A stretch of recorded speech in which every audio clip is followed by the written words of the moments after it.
What if I told you one of the most terrifying figures in crime history never set foot in America, yet still shaped how violence, power, and obsession appear in American crime culture today? Her name was Elizabeth Bathory, known as the Blood Countess. And while her crimes took place in 16th century Europe, her legacy has echoed far beyond her castle walls, all the way into American criminal folklore. Elizabeth Bathory was a Hungarian noblewoman born in 1560 into extreme wealth and privilege. She lived in a world where nobility often stood above the law, and she knew it. According to historical records and testimony, Bathory tortured and murdered young servant girls brought to her castle under the promise of work. Some accounts claim dozens of victims, others claim hundreds. While modern historians debate the exact number, one thing is clear: her cruelty was systematic, deliberate, and fueled by absolute power. Over time, legend overtook fact.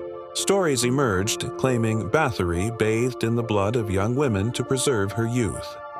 While this detail may be exaggerated, the psychological impact of the story is undeniable.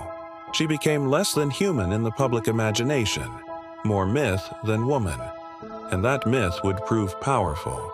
So how does a European countess influence American crime?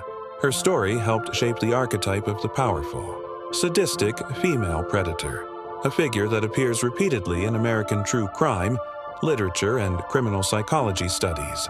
In the U.S., cases involving female killers who used manipulation, authority, or caretaking roles, like nurses, landlords, or partners, are often compared to Bathory's legacy.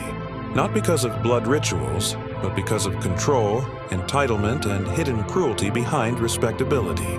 Bathory's legend influenced American horror fiction, criminology discussions, and even law enforcement profiling. She represents the uncomfortable truth that evil doesn't always look chaotic or desperate. Sometimes it wears refinement, education, and power. That idea deeply shaped how American society began to recognize that women, too, could be perpetrators, not just victims. Elizabeth Bathory reminds us that violence doesn't disappear with time, it transforms. Her crimes didn't just end in a stone castle centuries ago. They lived on as inspiration, warning, and psychological blueprint. Dangerous women aren't always created by their environment. Sometimes they're inspired by history.